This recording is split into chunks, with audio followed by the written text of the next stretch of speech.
Dear students, welcome to EPG Pathshala. I am Dr. Mary Vinita Thomas, Assistant Professor, Department of Education, Central University of Kerala. Today, we will discuss the module on Teacher Education in India, a Historical Perspective. The main objectives of this module are to understand the concept of teacher education, to gain insight and reflect on the objectives of teacher education in India, to get acquainted with and reflect on the current concerns of teacher education in India, to gain deep insight on teacher education during pre-independence and post-independence period in India, to promote a better understanding of the various commission reports on teacher education in India, to reflect on the suggestions given by various committees and commissions on teacher education during pre-independence and post-independence era.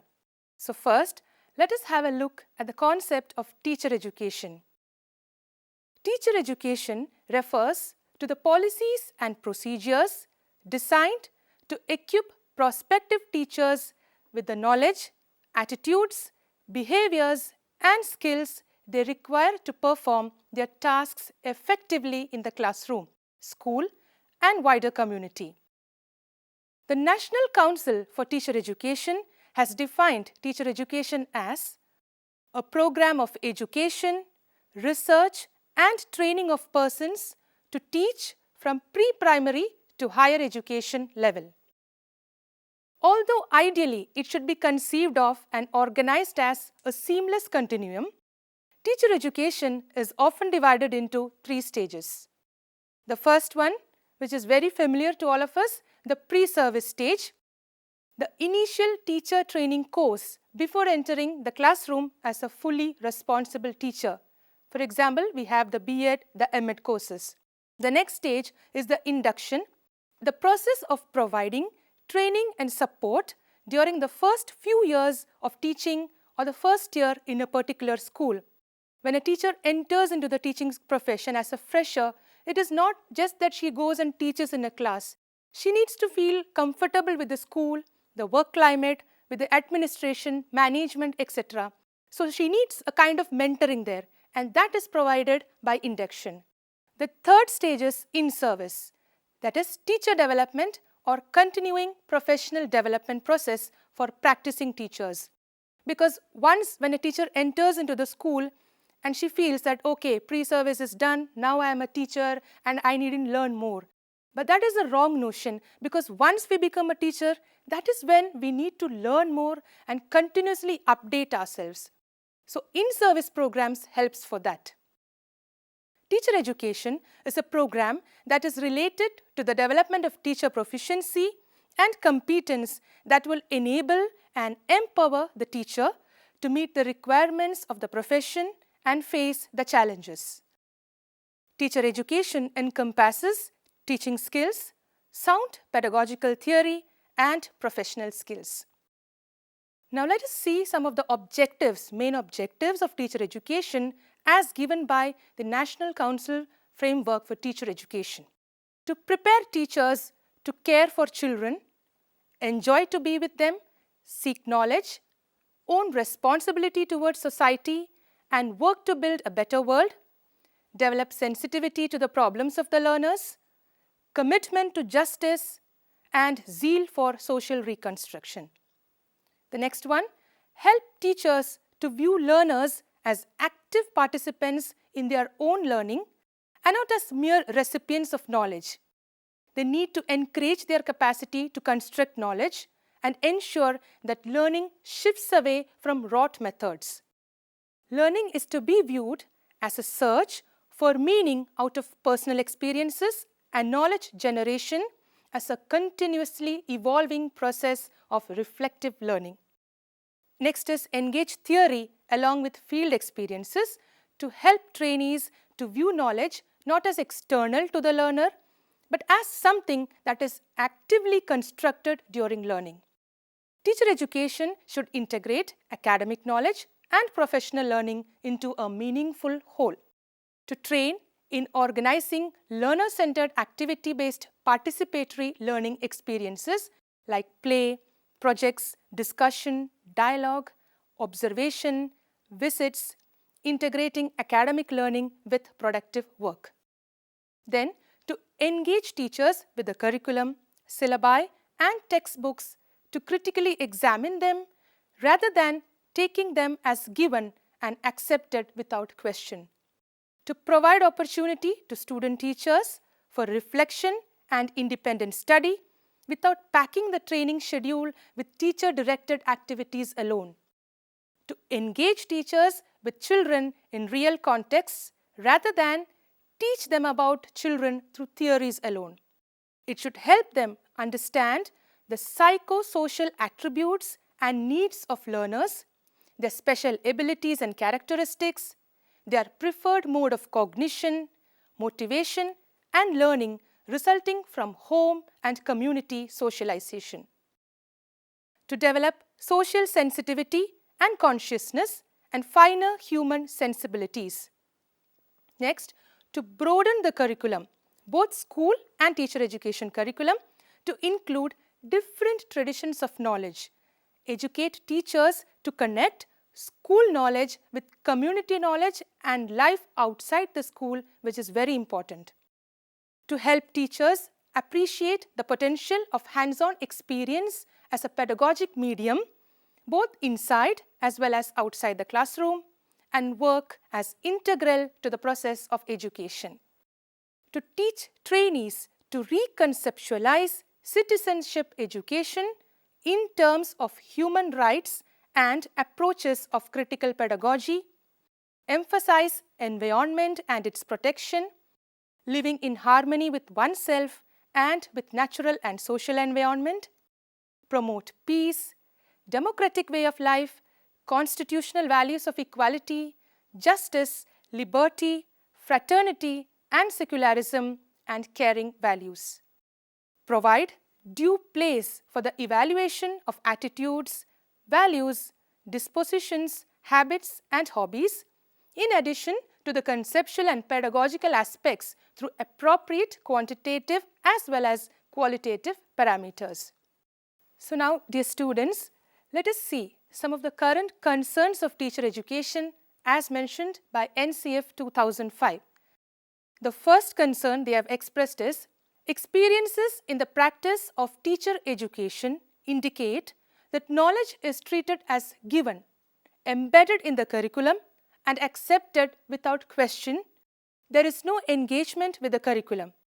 Curriculum, syllabi and textbooks are never critically examined by the student teacher or the regular teacher.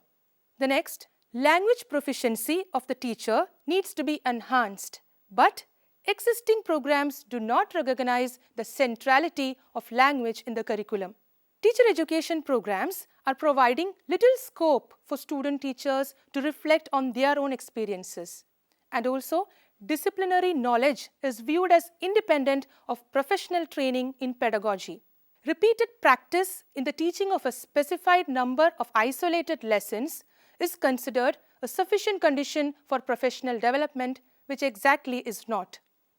It is assumed that links between learning theories and models and teaching methods are automatically formed in the understanding developed by student teachers. There is no opportunity for teachers to examine their own biases and beliefs and reflect on their own experiences as part of classroom discourse and enquiry. Theory courses have no clear link with practical work and ground realities, and the evaluation system followed in teacher education programs is too information-oriented, excessively quantitative, and lacks comprehensiveness.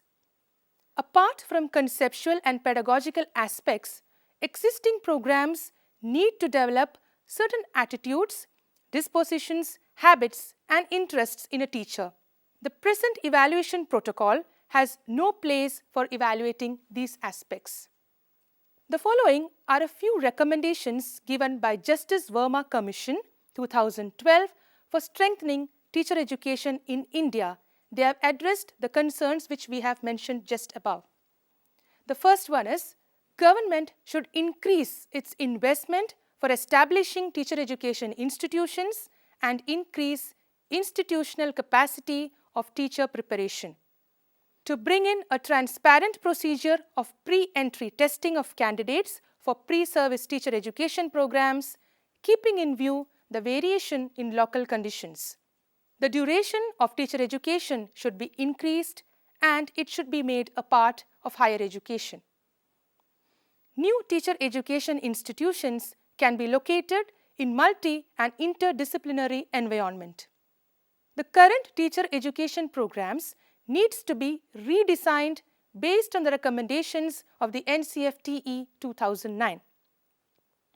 Every pre-service teacher education institution should have an experimental school attached to it so that student teachers will get opportunities to experiment with new ideas and develop capacities and skills to become reflective practitioners.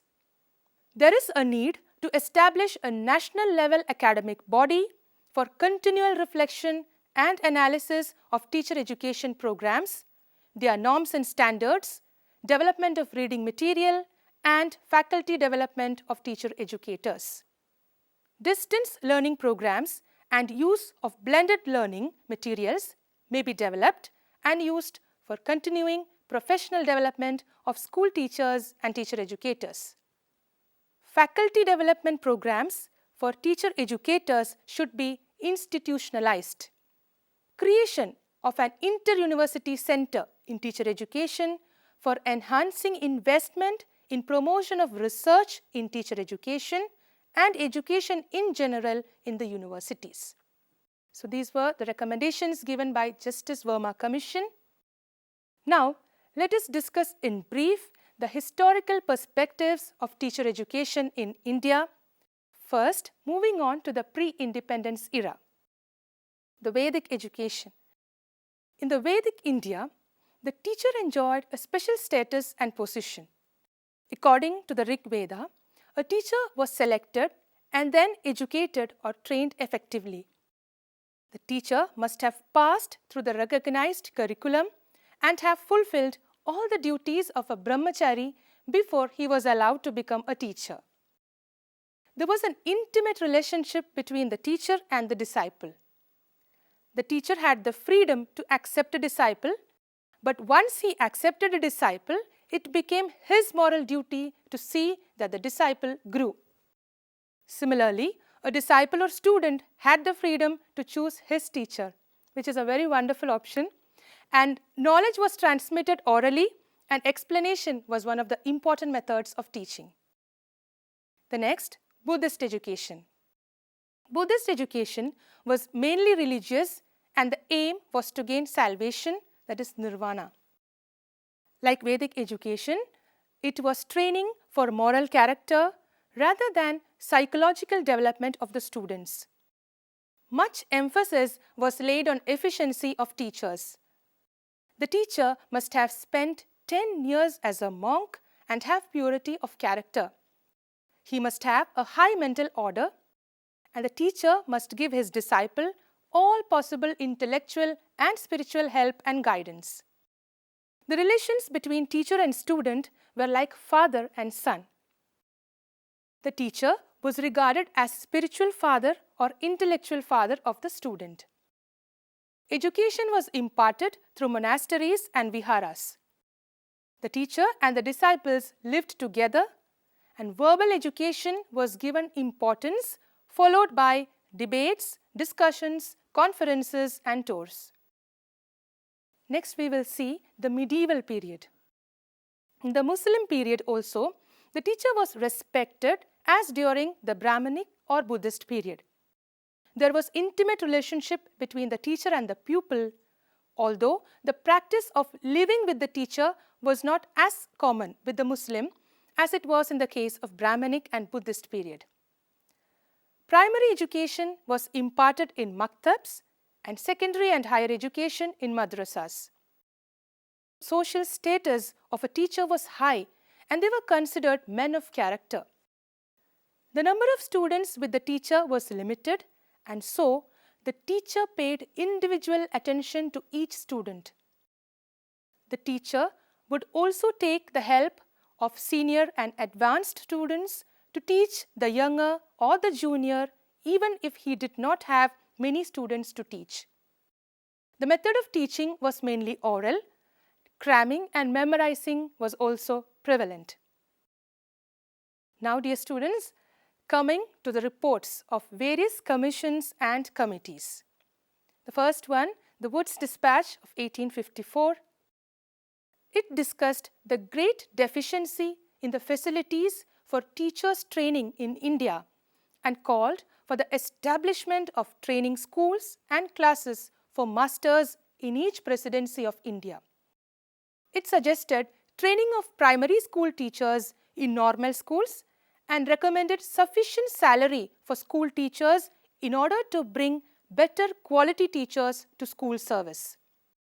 It suggested the introduction of pupil-teacher system as prevailed in England into India and an award or stipend to the pupil teachers and a small payment to the masters of the school to which they were attached. On successful completion of the training program, they were to be given certificates and employment. The next is Lord Stanley's Dispatch 1859. In 1859, Lord Stanley, Secretary of State for India, in his dispatch set forth an examination of the operation of the 1854 dispatch. The dispatch very emphatically stated that the administration should desist from procuring teachers from England and that teachers for vernacular schools should be made available locally. Moving on to the Indian Education Commission of 1882. This commission recommended training institutions for primary and secondary school teachers. It recommended that the supply of normal schools, whether government or aided, be localized in order to provide for the local requirements of all primary schools, whether government or aided, within the division under each inspector. For secondary school teachers, it recommended that an examination in the principles and practice of teaching be instituted, success in which should be a condition of permanent employment as a teacher in any secondary school, government or aided. For graduates, it suggested a shorter course of training than for others. Let's now see the Government of India Resolution in Education Policy of 1904. This is one of the most important educational documents which laid down the policies for the future educational system. It made some very vital suggestions for the improvement of the teacher training program. These were training colleges. The resolution enunciated that if secondary education was to be improved, then the teachers should be trained in the art of teaching. There were 5 teacher training colleges in all at places like Madras, Kurseong, Allahabad, Lahore and Jabalpur. Intermediates or graduates could seek admission to these colleges.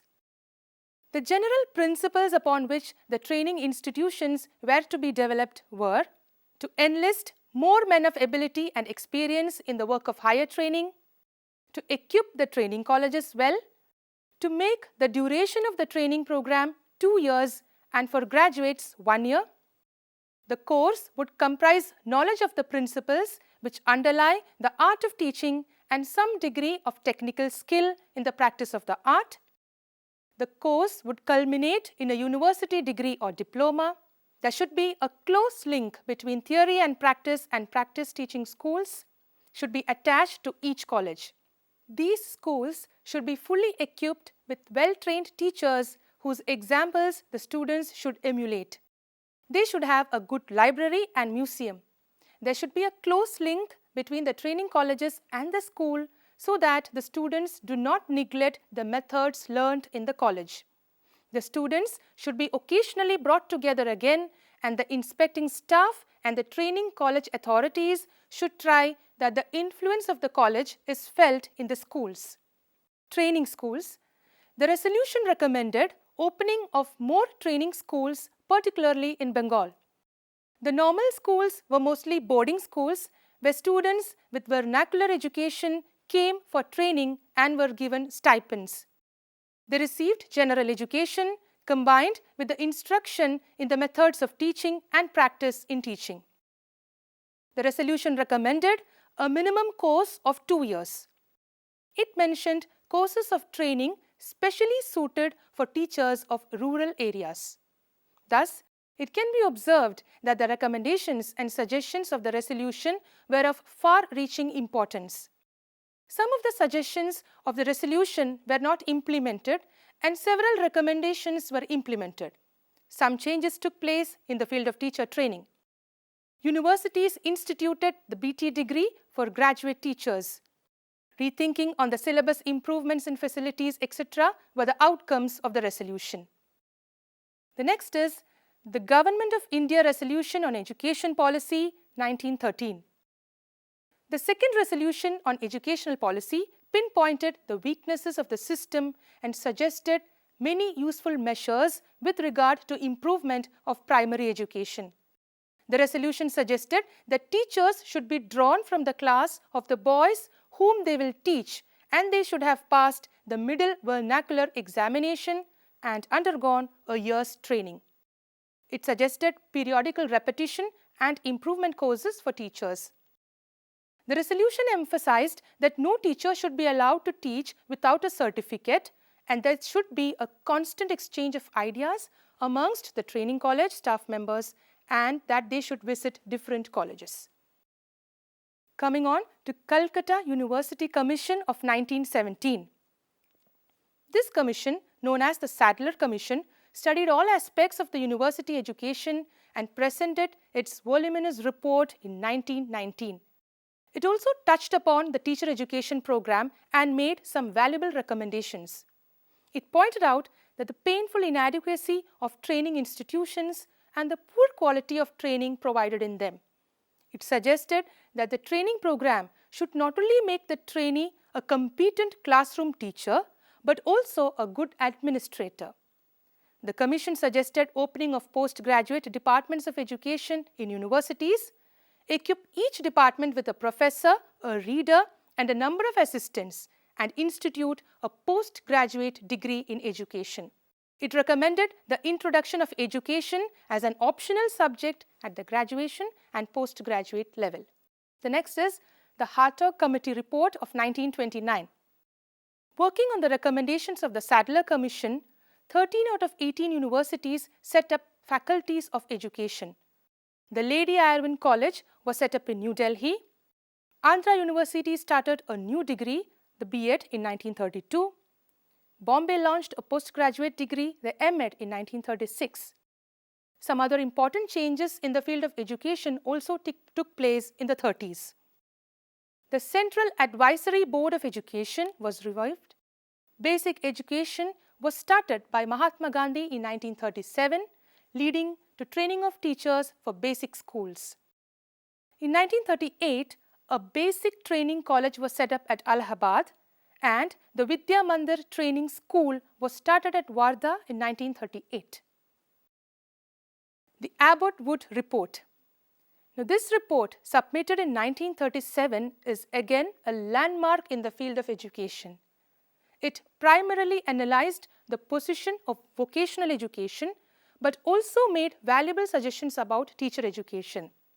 According to the report, the duration of training should be 3 years to enable the pupil to continue with general education along with professional training.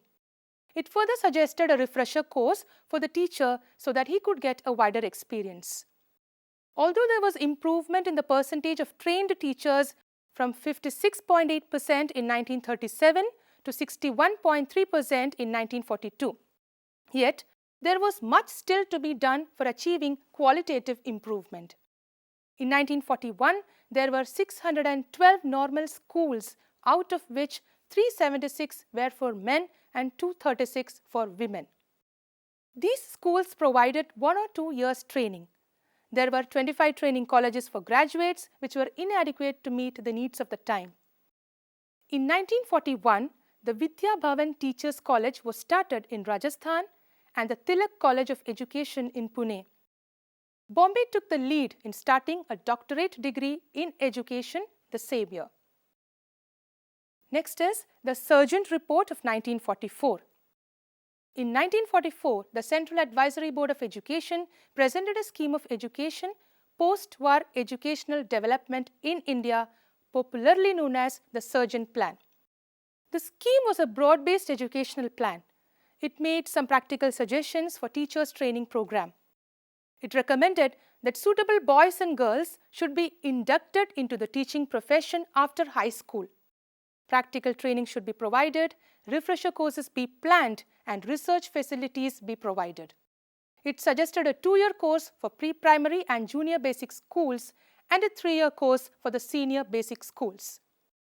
The non-graduate teachers in high schools were to go for 2-year training and the graduates for 1-year training. The first year of the 2 years training should be devoted to the study of the general and professional subjects. It should be supported by school visits, discussions, and other experiences to kindle the trainees' interest in education. It proposed revised pay scales for all categories of teachers to attract better teachers. Now, dear students, let us have a glimpse of the recommendations of various commissions and committees on teacher education during the post-independence era, the first one being the University Education Commission 1948-49. The commission observed that the training colleges had no basic orientations in the essentials.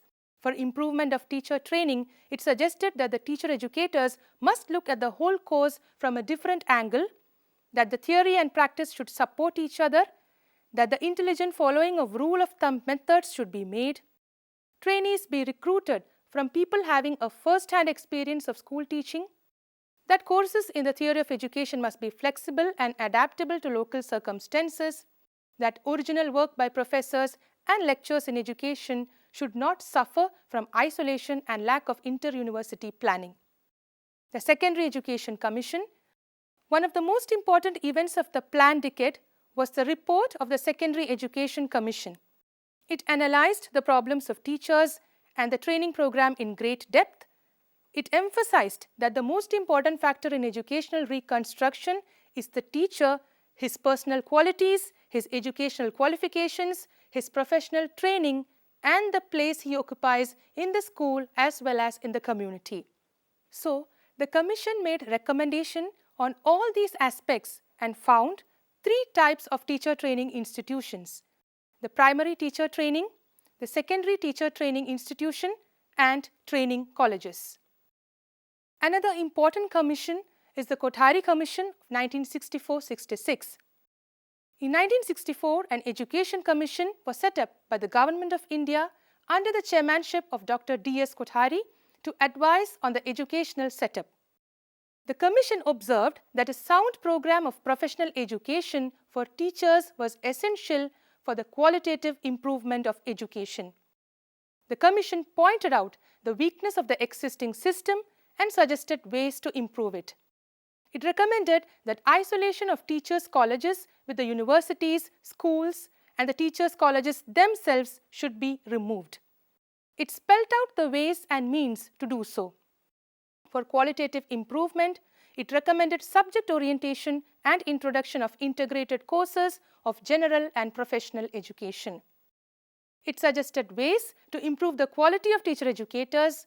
It advised the state governments to prepare a plan for the expansion of training facilities. The Commission very correctly diagnosed the ills in teacher education and suggested practical remedies. The Chattopadhyaya Committee of 1983-85, it said that the minimum length of training for a secondary teacher should be 5 years following the completion of class 12. It reiterated the need to enable general and professional education to be pursued concurrently and the need for an integrated 4-year program. The National Policy on Education, 1986, reiterated that teacher education is a continuous process and pre-service and in-service components are inseparable. According to the National Policy on Education, stress must be given to the teacher education program. Training schools were to be upgraded to District Institutes of Education and Training, the DIET, and training colleges upgraded into Colleges of Teacher Education, the CTEs, and Institutes of Advanced Studies in Education, IASEs. There must be provisions for research and innovation in IASEEs. Next is the Acharya Ramamurthy Committee 1990. It recommended the need for an internship model based on the primacy and value of actual field experience in a realistic situation on development of teaching skills by practice over a period of time. The training program should be competence-based and there should be an integration of theory and practice for situational applications. In-service and refresher courses are to be specific and they should be related to the specific needs of the teachers. In-service programs should take due care of the future needs of teacher growth, evaluation, and follow-up should be a part of the scheme. Research support and research should also support better management, including delivery system of the program. So this was about the recommendations given by various commissions, committees, reports. We can see that teacher education has undergone, in fact it is undergoing a lot of changes with respect to the curriculum, the pattern, the duration, like we have made it 2 years now, the B.Ed and M.Ed. So based on the recommendations given by committees and commissions formed during the pre-independence and post-independence era. But we still need many more such valuable recommendations from new committees and commissions in the present era in order to further reconstruct and strengthen teacher education in India. So this was about our module, and before winding up, let us have a brief recap of what we discussed just now. First, we got an insight on the concept of teacher education. We reflected on the objectives of teacher education in India and got a better understanding of the current concerns of teacher education in India. We also had a look on the recommendations of the Justice Verma Commission for strengthening teacher education in India. Then we had a brief glimpse of the major recommendations given by various commissions and committees on teacher education in India during the pre-independence and post-independence period. So with this, we conclude our session. Thank you.